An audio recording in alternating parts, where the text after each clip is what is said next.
వెంకటేశ్వర స్వామివారు ఎప్పుడు ఏ రూపంలో వచ్చి ఎవరిని కటాక్షిస్తారో ఎవ్వరికీ తెలియదు. ఆయన లీలలన్నీ కొన్నిసార్లు వింతగా ఉంటాయి. ఒక చెప్పులు కుట్టుకునే వాడి కోసం స్వామివారు మారువేషంలో వచ్చి తన కోరికను తీరుస్తాడు. స్వామివారి కటాక్షాన్ని పొందాలి అంటే బంగారు ఆభరణాల్ని ముడుపులుగా చెల్లించాల్సిన అవసరం లేదు, వెండి కాసుల్ని కుమ్మరించాల్సిన అవసరమూ లేదు. భక్తితో స్వామివారిని మనసారా స్మరించిన ఒక చెప్పులు కుట్టుకునే అతని కథ విందామా? ఈ కథ నిజంగానే జరిగిందని కొంతమంది చెప్తుంటారు, మరికొంతమంది జరగలేదని చెప్తుంటారు. సరే, జరిగిందో లేదో పక్కన పెడితే మీకు ఈ కథ చెప్పాలి అనుకుంటున్నాం. కథకొస్తే, పూర్వం ఒక చిన్న గ్రామంలో మాల సంతతికి చెందిన అతను చెప్పులు కుట్టుకుని జీవించేవాడు. అతను రోజూ స్వామివారిని మనసులో స్మరించుకుంటూ ఎంతో నిజాయితీగా బ్రతికేవాడు. తిరుమల వెళ్లి స్వామివారి దర్శనం చేసుకుందామని అతనికి ఎంతగానో ప్రీతి. కానీ తనకి వచ్చే ఆదాయం చాలా తక్కువ. అతను రోజంతా చెప్పులు కుట్టి అతి తక్కువ ధనాన్ని ఆర్జించేవాడు. ఆ డబ్బుతోనే దారిలో ఎవరైనా శ్రీనివాసుని భక్తులు కనిపిస్తే తన స్తోమతకి తగినట్లు ప్రతిరోజు ఒకరికి భోజనాన్ని పెట్టేవాడు. ఆకలి కడుపుతో ఉన్న భక్తుడికి అన్నదానం చేస్తూ స్వామికి నేరుగా తన చేత్తో నైవేద్యం పెట్టినంత ఆనందపడేవాడు.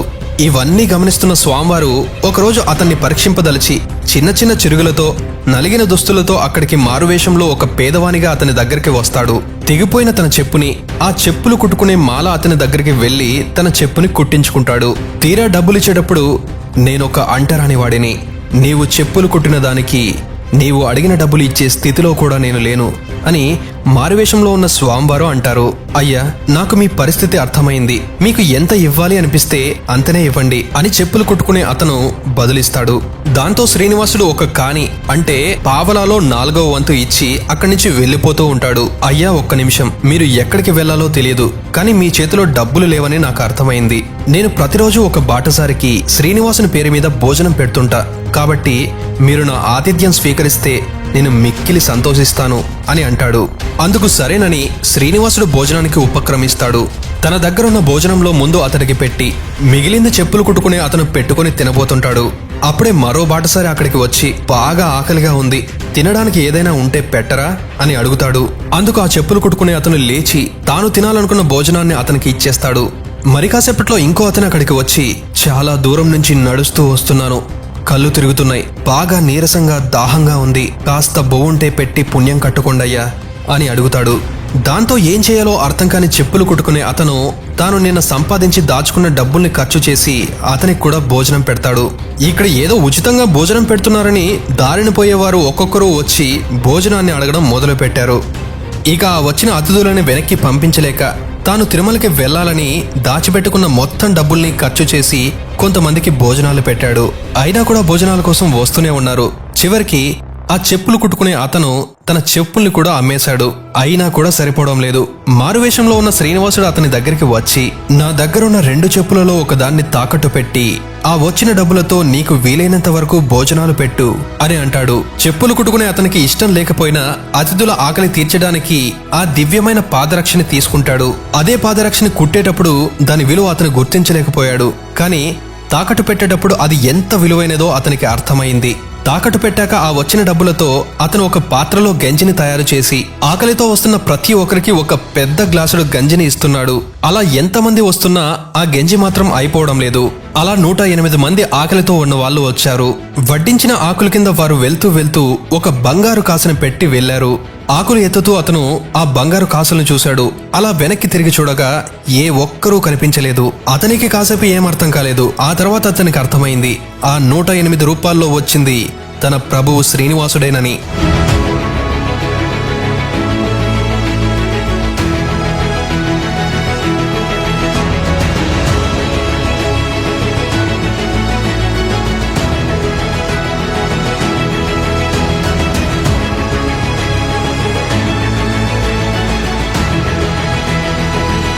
ఆ గెంజినే స్వామివారు నైవేద్యంగా స్వీకరించాడని అతను తెలుసుకోగానే తన కళ్ళ వెంట ఏకధాటిగా నీరు కారుతూనే ఉన్నాయి.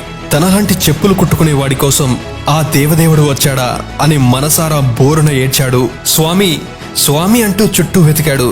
కానీ స్వామివారు కనిపించలేదు. ఆ మరుక్షణమే సాధువుగా మారి నిరంతరం స్వామివారి నామస్మరణతోనే జీవిస్తూ వచ్చాడు.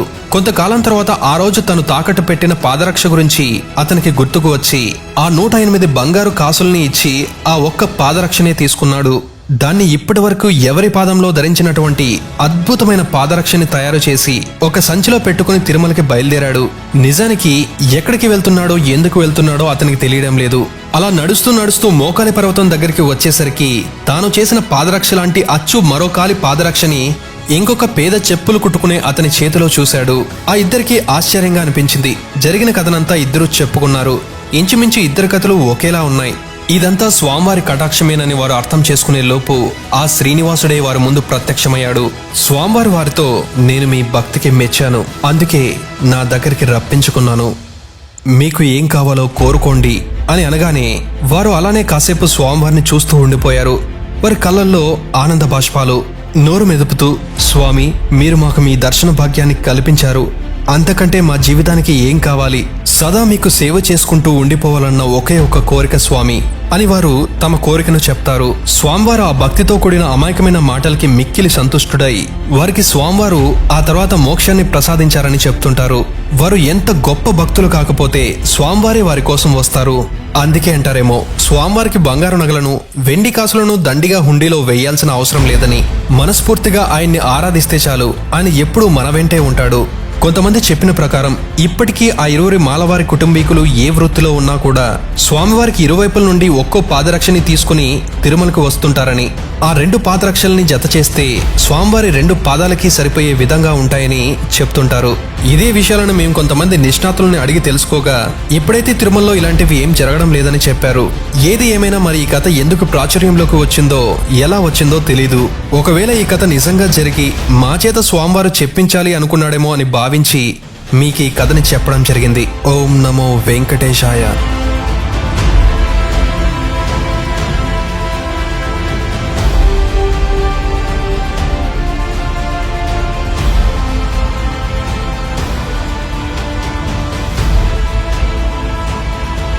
బ్రిటిష్ వారు మన ఆలయాల సంపదను పన్నుల ద్వారా కాజేయడానికి 1793లో మన ఆలయాల నిర్వహణ వారే చేయించేవారు.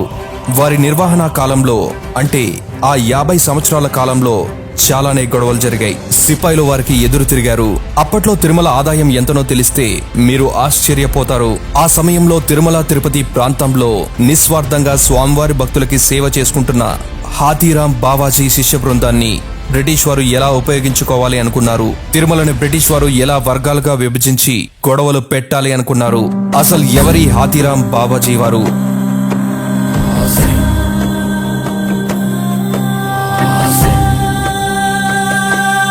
బ్రిటిష్ వారు మనలో మనకి గొడవలు ఎలా పెట్టాలి అనుకున్నారో తెలుసుకోవాలి అంటే ఆ శ్రీనివాసుని పరమభక్తులైన హాతీరాం బావాజీ గురించి తెలుసుకోవాలి.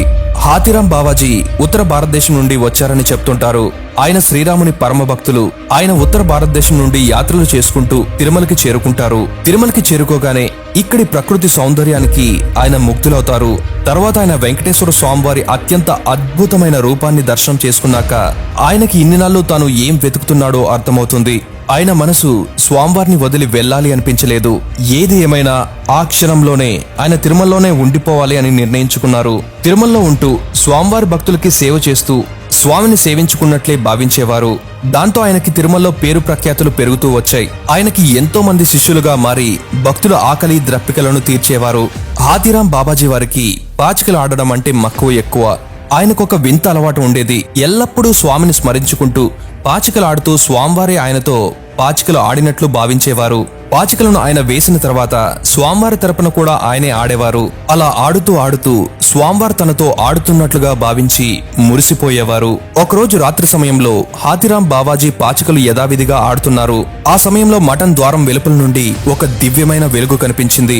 ఆ వెలుగులో ఎవరో దివ్య పురుషుడు సరాసరిగా వచ్చి హాతీరాం బావాజీ ఎదురుగా కూర్చున్నాడు. బావాజీ, ఇక ఆట ఆడదామా మరి అని ఆ దివ్య పురుషుడు అన్నాడు. ఆయన్ని హాతీరాం బావాజీ వారు ఆశ్చర్య ఆనందాలతో అలానే చూస్తున్నారు. వారికి ఆ వచ్చింది ఎవరో కొద్ది క్షణాల తర్వాత అర్థమైంది. వెంటనే ఆయన కళ్ళు చెమ్మగిల్లాయి. గొంతు నుండి ఒక్క మాట రావడం లేదు. ఆ దివ్య పురుషుడు చిరుమందహాసాన్ని చూస్తూ బావాజీ అలానే ఉండిపోయారు. ఆ తర్వాత ఆయన తేరుకున్నాక స్వామివారితో పాచికలాడారు. అలా స్వామివారు రోజు అక్కడికి వచ్చేవారు. వారు ఎప్పుడు పాచికలాడినా హాతీరాం బావాజీ వారే గెలిచేవారట. భక్తుల ఆనందాన్నే కదా స్వామివారు ఎప్పుడూ కోరుకునేది. ఒకరోజు రాత్రి పాచికలు ఇలానే ఆడుతూ ఆడుతూ తెల్లవారుతుండగా స్వామివారి ఉదయ పూజా కైంకర్యాలు స్వీకరించే సమయం రానే వచ్చింది. స్వామివారు హడావిడిగా అక్కడి నుంచి వెళ్లిపోతుండగా ఆయన మెడలోని హారం మఠంలో పడిపోతుంది. ఆలయ తలుపులు తెరిచిన అర్చక పురుషులకి స్వామివారి మెడలోని హారం లేకపోవడాన్ని గమనించారు. స్వామివారి హారాన్ని ఎవరో దొంగిలించారని అనుకున్నారు. వారికి ఈ పని ఎవరు చేసింటారో అర్థం కావడం లేదు. ఎలాగైనా ఆ హారాన్ని వెతికి స్వామివారికి అలంకరించాలి అనుకున్నారు ఆ అర్చకులు. దానికోసం తలా దిక్కు వెతకడం మొదలుపెట్టారు.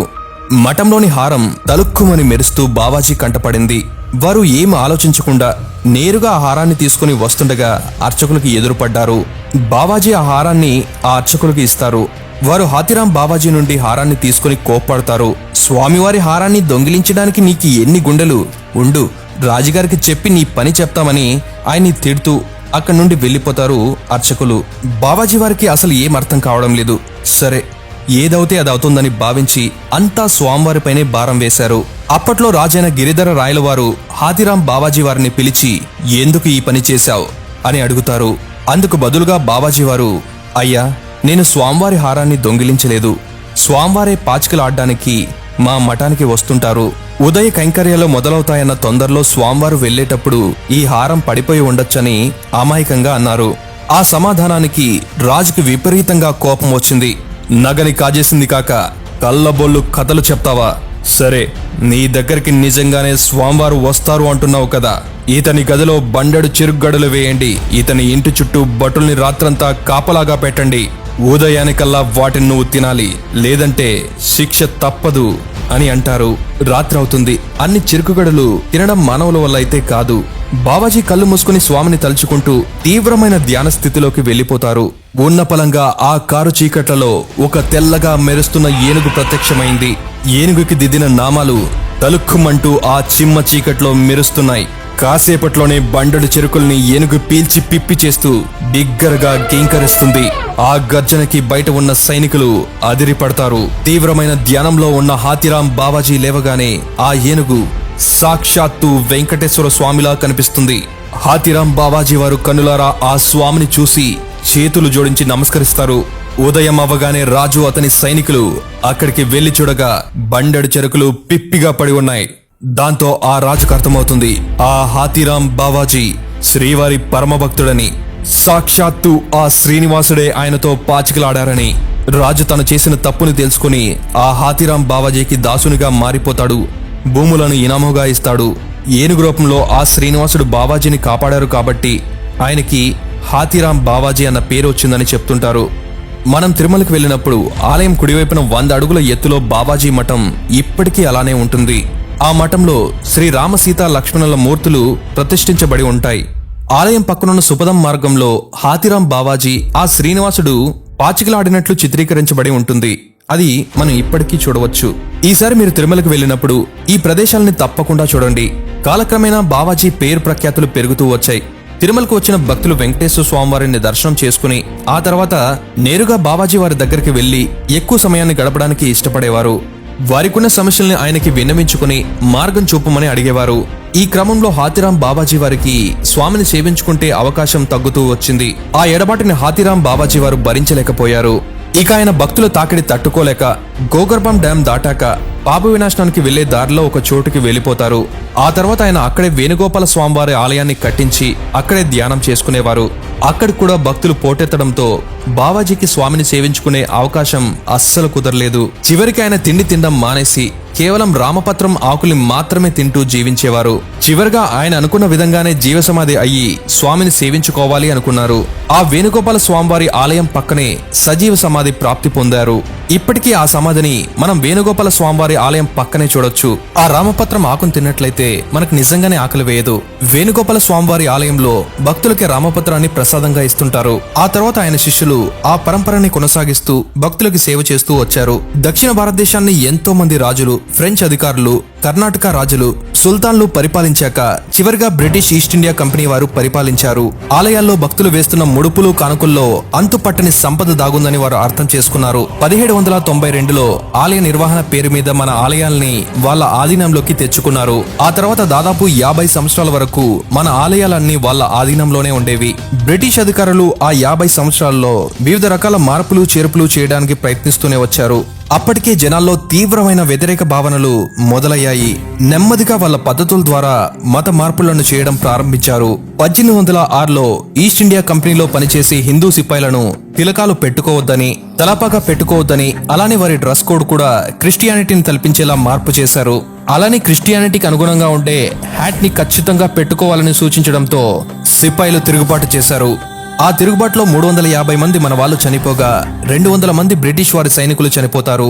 ఆ తర్వాత కాలంలో కూడా బ్రిటిష్ వారు మన మతపరమైన విషయాల్లో తల దూరుస్తూనే వచ్చారు. ఇది పెరిగి పెరిగి తీవ్రమైన వ్యతిరేక భావాన్ని రగిలిస్తూ వచ్చింది. ఈ వ్యతిరేక భావనలు స్వతంత్ర పోరాటంగా మారే అవకాశం ఉందని భావించి భారతదేశపు మతాల అంతర్గత విషయాలలో, అలానే ఆలయ విషయాలలో తాము తలదూర్చకూడదని వారు నిర్ణయించుకున్నారు. ఇలాంటి అంతర్గత విషయాల్లో వారు పట్టించుకుని యూరోపియన్ ఖండవాసులైన ఫ్రెంచ్ వారు భారతదేశం నుండి అప్పటికే వెళ్లిపోయారని వారు అర్థం చేసుకున్నారు. అందుకని బ్రిటిష్ వారి ఆధీనంలో ఉన్న మన ఆలయాలను తిరిగి ఇచ్చేయాలని అనుకున్నారు.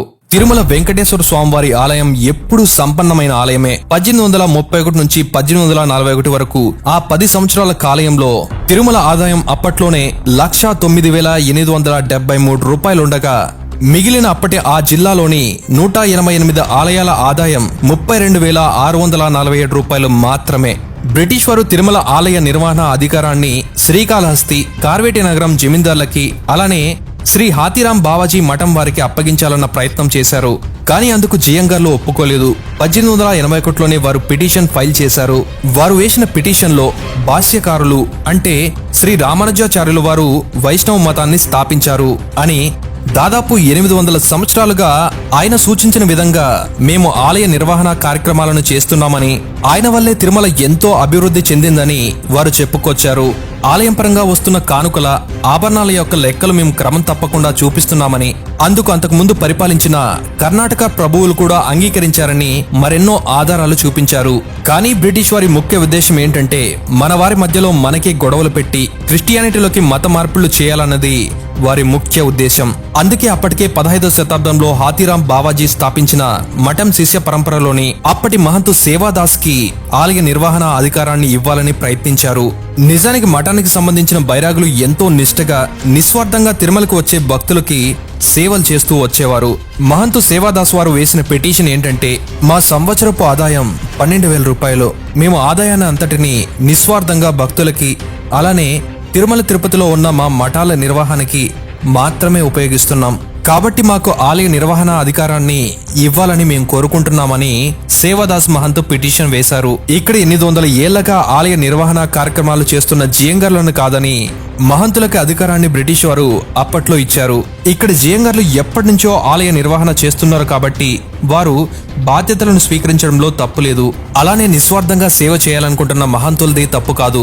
కానీ ఇలాంటి ఒక నిర్ణయం తీసుకున్నప్పుడు తిరుమల ఆలయ నిర్వహణ కార్యక్రమాలలో గొడవలవుతాయని వారికి తెలుసు.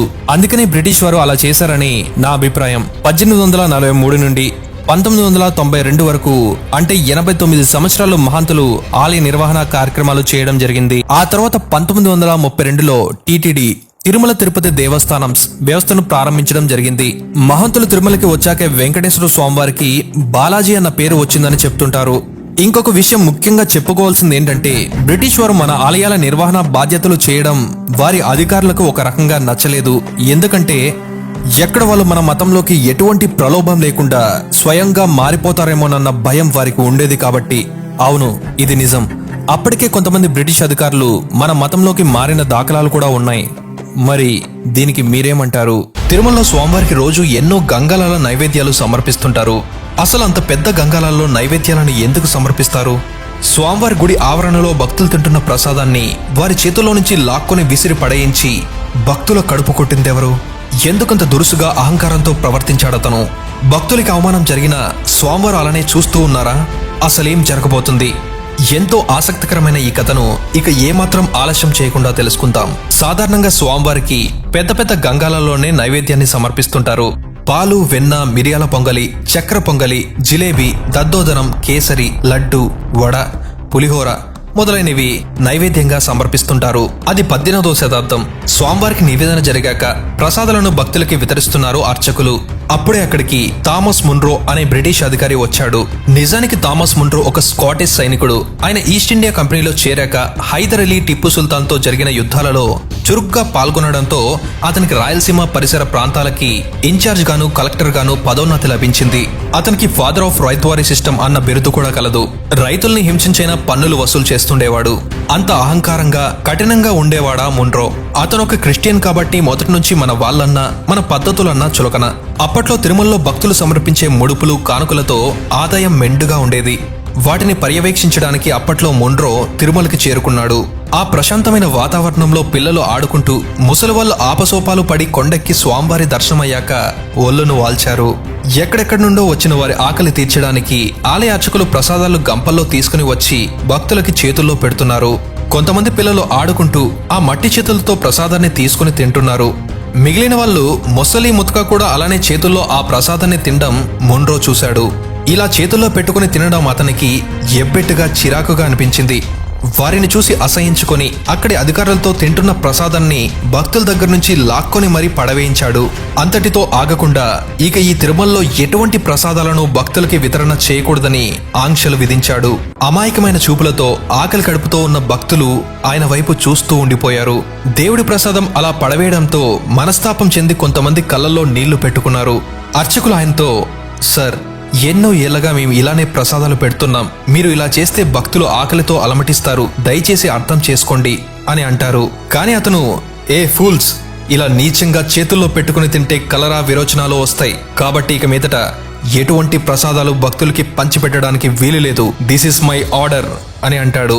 ఒకవేళ చేతుల్లో తినడం ఆయనకి నిజంగా ఇష్టం లేకపోతే వాటిని సవరణ చేసి దొన్నల్లో గాని, ఆకుల్లో గాని తినాలని చెప్పిండొచ్చు. కానీ అతను అహంకారంతో ఆ ఆర్డర్ వేశాడు. ఇక చేసేదేం లేక ఆయన చెప్పిన విధంగానే చేయాల్సి వచ్చింది. తిరుమలకి వస్తున్న భక్తులు ఆకలితో అలమటిస్తున్నారు. స్వామివారు భక్తుల ఆకలిని గమనిస్తున్నాడు. కానీ ఏమీ ఎరగనట్టు చిరునవ్వు నవ్వుతూ మౌనంగా శిలారూపంలో నిలబడి చూస్తున్నాడు. తనని ఎవరు ఏమన్నా స్వామి పెద్దగా పట్టించుకోడు. కానీ ఏ ఒక్క భక్తునికైనా చిన్నపాటి ఇబ్బంది వచ్చినా సహించడంటారు. ఎవరైతే ప్రసాద వితరణ నిషేధించాడో అతని చేతే పునః ప్రారంభించాలనుకున్నాడేమో స్వామి. ఇది జరిగిన వెంటనే మున్రోకి విపరీతమైన కడుపు నొప్పి రాసాగింది. రోజులు గడిచే కొద్దీ అతని కడుపు నొప్పి తీవ్రమవుతూ ఎన్నో నిద్రలేని రాత్రులు గడుపుతున్నాడు. ఎంతో మంది పేరుగాంచిన డాక్టర్లకి చూపించాడు. కానీ ఏమాత్రం ఫలితం లేకపోయింది. అలానే కొంతకాలం గడుస్తూ వచ్చింది. మున్రో ఒకనాడు మంత్రాలయానికి వెళ్లాల్సి వచ్చింది. అక్కడ రాఘవేంద్ర స్వామివారి మఠం దగ్గర పన్నులు వసూలు చేయాల్సిన పనిని అతనికి అప్పగించారు మద్రాస్ అధికారులు. అప్పటికే రాఘవేంద్ర స్వామివారు సజీవ సమాధి అయ్యి 100 సంవత్సరాలు పైనే అయిపోయింది. తిరుమలకి వెళ్ళినప్పటి నుంచి ఇక కడుపు నొప్పి వీడకపోవడంతో అతను ఈసారి కాస్త జంకుతూ మఠంలోనికి టోపీ తీసి షూ విప్పేసి లోనికి వెళ్ళాడు. అక్కడ ఎవరో ఒక అపూర్వ తేజస్సు కలిగిన వ్యక్తి మున్రోతో ఆ మఠం గురించి ఇంగ్లీష్లో మాట్లాడుతున్నాడు. కానీ ఆయన మున్రోకి మాత్రమే కనిపిస్తున్నాడు. ఆయన మాటలు కూడా మున్రోకి మాత్రమే వినిపిస్తున్నాయి. అందరూ మున్రోకి ఏమైందా అన్నట్లు నోళ్లు వెళ్ళబెట్టి మరీ చూస్తున్నారు. కానీ ఆ తర్వాత మున్రోకి అర్థమైంది ఏంటంటే తనతో మాట్లాడింది ఆ శ్రీ రాఘవేంద్ర స్వామివారేనని. దాదాపు 100 సంవత్సరాల మునిపే సమాధి స్థితి పొందిన ఆయన ఎలా మాట్లాడారు, ఎలా కనిపించగలిగారు అని అతని ఇంద్రియాలు కాసేపు పనిచేయలేదు. ఆ తర్వాత నెమ్మదిగా తేలుకుని శాశ్వతంగా మఠం వారు ఎటువంటి పన్నులు కట్టనవసరం లేకుండా ఉండే విధంగా ఉత్తర్వులు జారీ చేశాడు. ఆ తర్వాత రాఘవేంద్ర స్వామివారి భక్తునిగా మారి మంత్రాలయంలో మంచి కార్యక్రమాలు చేస్తూ వచ్చాడు మున్రో. రాఘవేంద్ర స్వామివారు భక్త ప్రహ్లాదుని అవతారమని చెప్తుంటారు. తన ప్రభు అయిన వెంకటేశ్వరుని కోపాన్ని ప్రహ్లాదుడు ఎలా ఆపగలడు? భక్తుడైన ప్రహ్లాదునికి ఆపద వచ్చినప్పుడు నరసింహ అవతారంలో వచ్చి కాపాడిన స్వామివారు ఇంతమంది భక్తుల కడుపు కొట్టిన మున్రోని అంత తేలిగ్గా క్షమించగలడా? మున్రోకి కడుపు నొప్పి మాత్రం అలానే ఉంది. కానీ రాఘవేంద్ర స్వామివారు అతని అవస్థను గమనించాడేమో. మున్రో తప్పుని ప్రాయశ్చిత్తం చేయడానికి రాఘవేంద్ర స్వామివారు మరో స్వామీజీ రూపంలో వచ్చి ఇలా చెప్తాడు. నాయనా మున్రో, నీ కడుపు నొప్పికి కారణం నీవు తిరుమలలో అహంకారంతో ఎటువంటి ప్రసాదాలు భక్తులకి వితరించకూడదు అన్నావు. నీవు వేసిన ఆర్డర్కి అక్కడ భక్తులు ఆకలితో అలమటిస్తున్నారు. వెళ్ళి నీ తప్పుని సరిదిద్దుకో అని స్వామివారు అంటారు. వెంటనే మున్రో తప్పు తెలుసుకుని తిరుమలకి పరుగు పరుగున వెళ్తాడు. ఒట్టి చేతుల్లో ప్రసాదాన్ని తింటున్నారని ఎక్కడైతే పడవేయించాడో అక్కడే మున్రో చేతుల్లో ప్రసాదాన్ని తింటూ వచ్చాడు. ఎంత ఎక్కువ ప్రసాదాన్ని తింటూ వస్తే అంతలా కడుపు నొప్పి తగ్గుతూ వచ్చింది. అప్పుడు అర్థమైంది మున్రోకి దైవలీలలు ఎలా ఉంటాయోనని. బుట్టల్లో ఇచ్చే ప్రసాదాలను తొలగించి భక్తితో స్వామివారికి గంగాలాలను సమర్పించాడు మున్రో. కడుపు నొప్పి అయితే తగ్గింది, కానీ ఆ తర్వాత ఎన్నిసార్లు ప్రయత్నించినా ఏదో ఒక కారణంతో అతను తిరుమల వెంకటనాథుని దర్శన భాగ్యమైతే పొందలేకపోయాడు. స్వామివారిని దర్శించుకోవాలి అంటే ప్రాప్తం ఉండాలి అంటారు.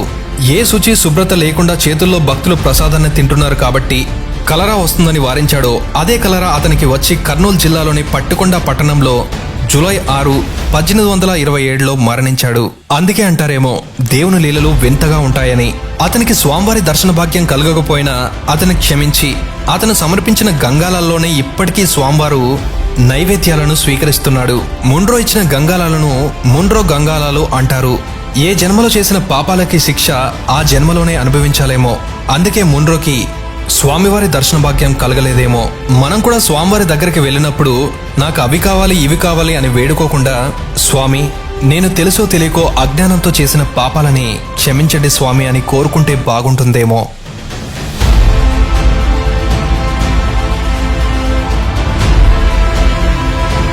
బ్రిటిష్ వారి వల్ల తిరుమల కొండ కొన్నిసార్లు దోపిడీకి గురవకుండా కాపాడగలిగింది. అవును, మీరు విన్నది నిజమే. సాధారణంగా మనల్ని దోచుకునే బ్రిటిష్ వారు తిరుమలని వారి సైనికులతో కాపాడారు అంటే నమ్మశక్యంగా లేదు కదా. నిజానికి మొదట ఈ విషయాలు తెలుసుకున్నప్పుడు మాకు కూడా ఆశ్చర్యం కలిగింది. ఈ కంటెంట్ వినాలని మీకు ఆతృతగా ఉంది కదా, మరి ఇంకెందుకు ఆలస్యం, వెంటనే వీడియోలోకి వెళ్ళిపోదాం. కాకపోతే ఈ కంటెంట్ కి 10,000 లైక్స్ టార్గెట్ ఇస్తున్నాం. ఇలాంటి కంటెంట్ చేయాలా వద్దన్న అభిప్రాయాన్ని మీకే వదిలేస్తున్నాం. సాధారణంగా చరిత్రలో వింటూనే ఉంటాం, మొఘలులు తురుస్కులు ఎక్కువ శాతంలో మన ఆలయాలను ధ్వంసం చేశారని, విగ్రహాలను ధ్వంసం చేశారని, అలానే మన సంపదను కొల్లగొట్టారని. ఆ మాటకొస్తే బ్రిటిష్ వారు కానీ మరి ఇతర వలస దేశస్తులు కానీ తక్కువేం తినలేదు. ప్రతి ఒక్కరూ మన దేశాన్ని వారికి చేతికి అందినంత వరకు దోచుకుని వెళ్లిపోయారు. కాకపోతే ఈ చరిత్ర మీకు కొంచెం కొత్తగా అనిపిస్తుంది. మన దేశంలోని వారే మన ఆలయాల్ని దోచుకోవాలని ప్రయత్నించేటప్పుడు స్వామివారు తన ఆలయాన్ని ఎలా కాపాడుకోగలిగారు? 18వ శతాబ్దంలో శ్రీకాళహస్తి నుండి తిరుపతికి వచ్చే దారులు చెట్లు చేమలతో గుబురు పొదలతో ఉండేవి. ఈ మార్గంలో జనసంచారం కూడా పెద్దగా ఉండేది కాదు.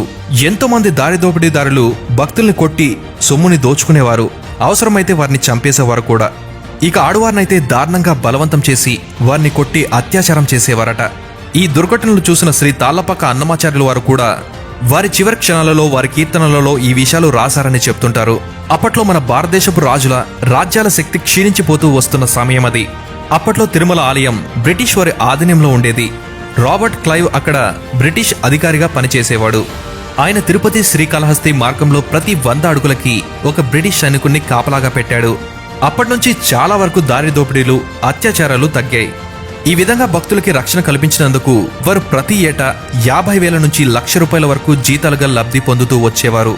మంచివారిలో కూడా కొంతమంది ద్రోహులున్నట్లు హిందూ సామ్రాజ్యాన్ని స్థాపించడం కోసం తన జీవితాంతం కష్టపడిన మరాఠా వీరుడైన ఛత్రపతి శివాజీ, అలానే తన ప్రాణాలు సైతం త్యాగం చేసిన ఛత్రపతి సంభాజీ మహారాజు వంటి వీరులు పుట్టిన మరాఠా నాడులో మరాఠా దండు అన్న పేరుతో ఆలయాలని కొంతమంది దోచుకునేవారు. మరాఠా సేనని బలవంతరావు 2,000 గుర్రపు దళాలతో వచ్చు కత్తులతో తిరుపతిపైకి దండెత్తి దోపిడీ చేయడానికి వచ్చినప్పుడు బ్రిటిష్ అధికారి రాబర్ట్ క్లైవ్ ఈ విషయాన్ని ముందుగానే గ్రహించి వారిని బ్రిటిష్ సైనికులతో 8 మైళ్ళ దూరంలోనే ఆపేస్తాడు. ఆ 2,000 మందిని కొండపైకి పంపిస్తే ఏం జరుగుతుందో ఊహించలేం కాబట్టి కత్తులు కటార్లతో వచ్చిన వారిని అక్కడే ఆపేసి కేవలం బలవంతరావుని మాత్రమే కొండపైకి పంపించారు. ఆ తర్వాత బలవంతరావు స్వామివారికి తలనీలాలు సమర్పించి తిరిగి కొండ దిగి తిరుపతి ప్రాంతానికి వచ్చాడని చెప్తుంటారు. అలా వచ్చిన వెంటనే బ్రిటిష్ సైనికులు ఆయన్ని చుట్టుముట్టి మరాఠా దండుతో పాటు శ్రీకాళహస్తి వరకు వెళ్లి వారిని గౌరవంగా సాగనంపి వచ్చారని చెప్తుంటారు. ఆ తర్వాత కొంతకాలానికి మహారాష్ట్ర బ్రాహ్మణుడైన బాలకృష్ణ శాస్త్రి రాఘవాచార్యుల సహాయంతో సైన్యాన్ని తిరుపతి వైపుకు నడిపించాడు. వారికి అదనపు సైన్యంగా అనంతరాజు దొమ్మి సైన్యాన్ని కూడా పంపించాడు. వారందరూ కలిసి తమకి శిస్తును వసూలు చేసే హక్కు కలదని ఆలయాన్ని ఆక్రమించడానికి బయలుదేరారు. ఈ విషయం తెలుసుకున్న వెంటనే బ్రిటిష్ సైనికులు వారిని అడ్డగించారు. ఫలితంగా జరిగిన ఘోరమైన యుద్ధంలో కౌలుదారులైన శ్రీనివాసాచార్యులు బ్రిటిష్ వారి సహాయంతో 1758లో రాఘవాచార్యుల్ని చంపేశాడు. ఇక బాలకృష్ణ శాస్త్రి ఏమయ్యాడో ఇప్పటి వరకు కూడా అతని ఆచూకీ తెలియలేదు. అలా బ్రిటిష్ సైన్యం మరోసారి తిరుమల ఆలయాన్ని కాపాడాయి. ఆ తర్వాత అబ్దుల్ కలాం అనే అతను కొంతమంది తుర్స్క సైన్యంతో తిరుమలని దోచుకోవడానికి సిద్ధమయ్యాడు. అందుకు బ్రిటిష్ వారికి ఒకానొక లేఖ కూడా రాశాడు. అందులో హిందూ మతానికి మనకి సంబంధం లేదు కాబట్టి మనమిద్దరం కలిసి వెలకట్టలేని తిరుమల సంపదని దోచుకుని చిరిసగం పంచేసుకుందాం అని ఆ లేఖలో రాశాడు. అలా అతను లేఖ పంపించాక కొంతకాలం వరకు వారి సమాధానం కోసం వేచి చూశాడు. అందుకు బ్రిటిష్ వారు అతనితో కలవడం జరగదని, నీ ప్రయత్నాలు మానుకుంటే నీకే మంచిదని తిరిగి సమాధానం పంపిస్తారు. ఆ సమాధానం అబ్దుల్ కలాంకి నచ్చకపోవడంతో వారిద్దరి మధ్య యుద్ధం జరుగుతుంది. ఈ యుద్ధంలో కూడా బ్రిటిష్ వారిదే పైచేయి అవుతుంది. బ్రిటిష్ వారు అబ్దుల్ కలాం అనే ఆ గుండా తురుష్కుణ్ణి చంపేస్తారు. దాంతో అతని తురుస్కు సైన్యం ప్రాణాలు దక్కించుకోవడానికి తలో దిక్కు పారిపోయాయి. బ్రిటిష్ వారి ఉద్దేశాలు మంచివి అని నేనిక్కడ సర్టిఫికెట్ ఇవ్వట్లేదు. కాకపోతే తిరుమల ఆలయాన్ని కాపాడడానికి వారి వంతు సహాయం మనకి చేశారు. దాని వెనకాల వారి స్వార్థం ఉన్నా కొంతమేరకు మనకి మంచే జరిగిందని చెప్పాలి. చరిత్రలో ఎంతో మంది తురుష్కులు, మొఘలులు ఎన్నో ఆలయాల్ని ధ్వంసం చేశారు, సంపదను కొల్లగొట్టారు. చరిత్రలో కొన్నిసార్లు మన వాళ్లే మన ఆలయాలను కూడా దోచుకున్న సందర్భాలు కూడా ఉన్నాయి. కానీ ఒక్కసారంటే ఒక్కసారి కూడా ఏ ఒక్క ఆగంతకుడు తిరుమల సొమ్ముని కాజేయలేకపోయాడు. దానికి కారణం ఏమై ఉంటుంది? ఆ అఖిలాండ కోటి బ్రహ్మాండ నాయకుడి లీల తప్ప. సర్వాంతర్యామి. ఆయన ఎవరిని ఎప్పుడు ఎక్కడ నియమించుకోవాలో బాగా తెలుసు. ఆయన ఎప్పుడు ఎవరికి ఏమిచ్చి తన వారి నుంచి తన ఆలయాన్ని కాపాడుకోవాలో మరీ బాగా తెలుసు. ఆ దేవదేవుణ్ణి ఆపగలిగేదెవరు? అందుకే ఆయన్ని జగన్నాటక సూత్రధారి అని అంటారేమో. ఆయన ఆడే ఆటలు, ఆయన వేసే ఎత్తులు మన సాధారణ బుర్రలకి చిక్కుతాయా? ఎవరో అన్నట్లు ఆయన చేసిన అద్భుతాలు జరిగాక తెలుసుకోవడం తప్పితే ఎవరూ ఆయన లీలలను అంచనా కూడా వేయలేరు. సాధారణంగా 110 నుంచి 120 ఏళ్లు బతికిన మనుషుల గురించి మనం ప్రపంచ రికార్డ్స్లో చూసుంటాం. కానీ 200 ఏళ్లకు పైగా జీవించిన ఒక మహాపురుషుడి గురించి మీరెప్పుడైనా విన్నారా? అందరి కళ్ళ ముందు జీవసమాధి అయిన తర్వాత కూడా జనాలకు కనిపించిన ఒక మహానుభావుడు గురించి మీరెప్పుడైనా విన్నారా? కొంతమంది ఆయన్ని మనిషి కాదు దేవుడు అంటే, మరికొంతమంది ఆయన్ని సిద్ధ పురుషుడు అంటారు. సాధారణంగా మనం ఆలయంలో పువ్వుల్ని సమర్పిస్తుంటాం లేదా టెంకాయల్ని కొడుతుంటాం. కానీ ఈ ఆలయంలో విచిత్రంగా సొరకాయల్ని ముడుపులుగా చెల్లిస్తుంటారు. ఇంతకీ ఎక్కడుంది ఈ ఆలయం? ఎవరైనా కథ చాలా ఆసక్తికరంగా, కాస్త విచిత్రంగా ఉంటుంది. కాబట్టి చివరి వరకు చూసిన తర్వాతే ఒక అంచనాకి రాగలరు. చిత్తూరు జిల్లా నారాయణవనం నుండి తిరుమలకి ఒక పెద్దాయన నిదానంగా నడుస్తూ వెళ్తున్నాడు. ఆయన చూడ్డానికి కాస్త నల్లగా ఉన్నాడు. ఒంటిపైన ఒక కౌపీనం తప్పితే ఒక్క నూలుపో కూడా లేదు. ఆయనది ఏ ఊరో తెలీదు, ఏం పేరో తెలీదు. కానీ ఆయన భుజాల మీదున్న కావడికి వేలాడుతున్న 2 ఎండు సొరకాయ బుర్రల్ని చూసి అందరూ ఆయన్ని సొరకాయల స్వామి అనే పేరుతో పిలిచేవారు. ఆయన అలా నిదానంగా నడుస్తూ నడుస్తూ తిరుపతికి వచ్చాడు. అప్పట్లో తిరుపతి ఒక పెద్ద గ్రామంలా ఉండేది. మండు టెండలో ఉన్న ఆయన నిదానంగా ఏ కొంచెం కాళ్ళు కూడా కాలన్నట్లు నడుస్తూ వస్తున్నాడు. వీధిలో అడుగుపెట్టగానే దుకాణస్తులు పరుగు పరుగున కుర్చీలు దిగి బయటకు వచ్చి ఆయనకి నమస్కరిస్తూ ఆయన వీధి దాటే వరకు వేచి చూస్తున్నారు. కొంతమంది అయితే ఆయన కనిపించగానే చెప్పులు తీసి వెనకల దాచి గౌరవిస్తున్నారు. సైకిల్ మీద వెళ్తున్న వారు కూడా ఆయన్ని చూసి సైకిల్ దిగి ఆయన వెళ్లే వరకు వేచి చూస్తున్నారు. ఆయనంటే చాలా మందికి భక్తి ఉండేది, మరికొంతమందికి భయం ఉండేది. ఆయన కన్నెత్తి చూస్తే కొంతమంది జడుసుకునేవారు, మరికొంతమంది ఆయన్ని అసహించుకునేవారు.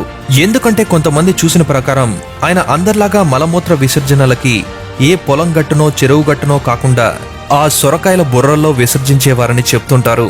ఆయన మీదున్న భయం వల్ల ఆయనకి ఎవరూ ఎదురు చెప్పేవారు కాదు. కొంతమంది నాగరిక యువత ఈ పాడు పనిని మానుకోమని ఆయనకి ఎలాగైనా చెప్పాలి అనుకున్నారు. కానీ వారికి కూడా ఆయన్ని చూసి ధైర్యం చాలలేదు. ఒకరోజు కొంతమంది యువకులు పోగయి ఆయన వెంటే నడుస్తూ వెళ్తున్నారు. కాసేపటి తర్వాత ఆయన చూసి గేలి చేయడం మొదలుపెట్టారు. కానీ ఆయన చెవులకి ఏమాత్రం ఆ శబ్దాలు తాకనట్లు నడుస్తూ తిరుపతి వీధుల్లో వెళ్తున్నాడు. అలా వారు నడుస్తూ గేలి చేస్తూ గబగబా నడుస్తున్నా కానీ ఆయన మాత్రం నిదానంగానే నడుస్తున్నట్లు కనిపించింది. సరే, ఇక ఇలా అయితే ఆయన తమతో మాట్లాడేలా లేరని అందులో ఒకతను స్వామి అని భక్తిగా పిలిచాడు. ఎంత గేలి చేసినా వెనుతిరిగిన ఆయన ఆ ఒక్క మాటకి ఒక్క అడుగు కూడా వేయకుండా ఆగిపోయాడు. వారికి కాస్త దడగా అనిపించింది. ఆయన కూడా ధైర్యం చేసుకుని, స్వామి మీరు చూడ్డానికి సాధారణ మనిషిలా కనిపించడం లేదు, కానీ ఎందుకిలా అసహ్య పని చేస్తున్నారు అని ఒకతను అడిగాడు. వెంటనే స్వామి కాస్త గంభీరమైన గొంతుతో నేనేం చేశాను అని అన్నాడు. అయితే మీకు తెలీదా? ఆ సొరకాయల బుర్రల్లో ఏముందో చూపించండి అన్నాడు. అందుకైన ఒక్క చూపు చూశాడు. బిత్తరపోయిన యువకులు కంగారు పడ్డారు. సరే, నువ్వు అడిగావు కదా, ఇలా రా, చెయ్యి చాపు అని అన్నాడు. అలా అడిగేసరికి ఏం చేయాలో తెలియక అతను చెయ్యి చాపాడు. స్వామి ఒక సొరకాయ బుర్ర నుండి ఆశ్చర్యంగా గుమగుమలాడే పచ్చకర్పూరం చేతిలో పెట్టాడు. అతనికి ఏం మాట్లాడాలో అర్థం కాలేదు. స్వామివారు స్వయంగా మలమూత్ర విసర్జన చేయడం చూసిన ఇంకో యువకుడు, మరి మరో బుర్రలో ఏముందో చూపించండి అని అన్నాడు. సరే అని చెయ్యి పట్టు అనగా ఆశ్చర్యంగా ఆ బుర్ర నుండి అభిషేక తీర్థం బయటపడింది. అసలు ఆ సమయంలో ఆ యువకులకి ఏం మాట్లాడాలో అర్థం కాలేదు. కాసేపు వారి ఇంద్రియాలు పని చేయనంత పని అయిపోయింది. అప్పట్నుండి తిరుపతి మూలమూలకి సొరకాయల స్వామి అన్న పేరు వ్యాప్తి చెందింది. కాని నిజానికి చాలా మందికి ఆయన్ని చూడగానే ఏవో పరిమళభరిత సువాసనలు గాల్లో అలా తేలియాడుతూ వారి ముక్కుని తాకేవని చెప్తుండేవారు. అసలు విషయం ఏంటంటే ఆయన సాధారణ వ్యక్తి కాదని అందరూ అర్థం చేసుకున్నారు. ఆయన్ని ఎలా చూస్తే వారికి అలా కనిపించేవారు. భక్తితో ఆయన్ని చూస్తే ఆయన భగవంతునిలా కనిపించేవాడు. ఆయన అవతారాన్ని చూసి అసహించుకునే వారికి ఆయన మరింత అసహించుకునేలా కనిపించేవాడు. ఆ యువకులు ఆయన్ని అలా ఊహించుకున్నారు కాబట్టి ఆయన మరింత అసహించుకునేలా వారికి కనిపించాడు. నిజానికి ఆ సొరకాయల బుర్రల్లో ఏవో ఔషధాలు ఉండేవని చాలా మంది చెప్తుంటారు. ఆయన మానసిక శారీరక రోగాలను ఆ ఔషధాలను వాడి ఎన్నో వేల మందికి నయం చేసేవారట. ఒకనొక రోజు సొరకాయల స్వామివారు సమాధి అయిపోయారు. అదిగో వారి భౌతిక దేహమని అందరికీ ఆయన్ని చూపించారు కొంతమంది దుకాణస్తులు. నిజమే, ఆయన సొరకాయల స్వామివారే. కొంతమంది దుకాణదారులు చందాలు వేసుకుని ఆయన్ని పూడ్చిపెట్టి పచ్చకర్పూరంతో కప్పి ఆయన సమాధి మండపాన్ని ఏర్పాటు చేశారు. ఉన్న పలంగా కొన్ని రోజుల తర్వాత తిరుమలలో పెద్ద లడ్డూ ప్రసాదం చేతిలో పెట్టుకుని సొరకాయల స్వామివారు కిటకిటలాడుతున్న భక్తుల మధ్య కావడి ఎత్తుకుని బయటికి వస్తున్నాడు. అక్కడున్న నలుగురు యువకుల్లో ఒకతను స్వామిని చూసి భయంతో అదిగో సొరకాయల స్వామి అని గట్టిగా అరిచాడు. పక్కనే ఉన్నవారికి గుండెలు అదిరాయి. నిజమే, ఆయన సొరకాయల స్వామి. ఇదెలా సాధ్యం? ఆయన ఇదివరకే కదా సమాధి అయిపోయారు అని ఆశ్చర్యంతో మునిగిపోయారు. అందరూ స్వామి స్వామి అంటూ భక్తితో అరిచారు. ఆ తర్వాత ఆయన సమాధి ఎక్కడుందో ఆయన అక్కడే కనిపించాడు. ఆయన సమాధి పైనే కూర్చొని ఆయన పాలు తాగుతూ కనిపించాడు.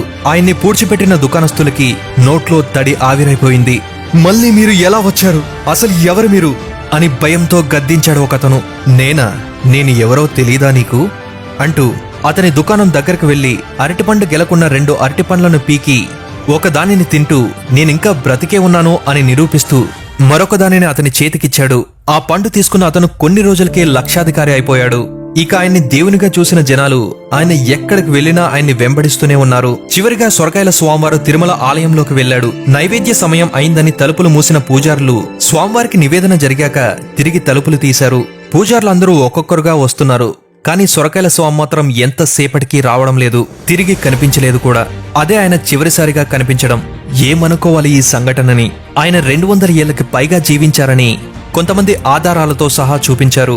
ఆయన సమాధి ఆంధ్ర తమిళనాడు బార్డర్లో పుత్తూరు నుండి 4 కిలోమీటర్ల దూరంలోనున్న నారాయణవనంలో ఉంది. విచిత్రంగా ఇక్కడ ముడుపులుగా ఆలయానికి సొరకాయలు ఎక్కడ పడితే అక్కడ కట్టి ఉంటారు. దుష్టశక్తులు ఆవహించిన వారు, మానసిక రుగ్మతలు, ఆర్థిక ఇబ్బందులు, వివాహం కలగని వారు, పిల్లలు లేనివారు ఇక్కడ పౌర్ణమి, అమావాస్య ముందు రోజు 10 గంటల నుండి 12 గంటల వరకు జరిగే బుట్ట పూజలో పాల్గొంటే అన్ని ఇబ్బందులు తొలగిపోతాయని విశ్వసిస్తుంటారు. సొరకాయల స్వామివారు వెలిగించిన దీపం ఇప్పటికీ ఆ ఆలయంలో వెలుగుతూ ఉంటుందని చెప్తుంటారు. ఆ దుని నుండి తీసే బూడిదే ఇక్కడ ప్రసాదంగా ఇస్తుంటారు. స్వామివారు ఉపయోగించిన సొరకాయ బుర్ర, దూది వస్త్రములు, పాదరక్షలు, ఇత్తడి బిందె, కత్తి, సునకాలను కట్టడానికి ఉపయోగించిన తాళ్లు ఇప్పటికీ ఆ ఆలయంలో భక్తుల సందర్శనార్థం ఉంచారని చెప్తుంటారు. ఎంతటి ఆసక్తికరమైన కథ కదా! ఈ వీడియో నచ్చితే మరికొంతమందికి చేరువయ్యేలా చేస్తారని భావిస్తూ థ్యాంక్ యూ.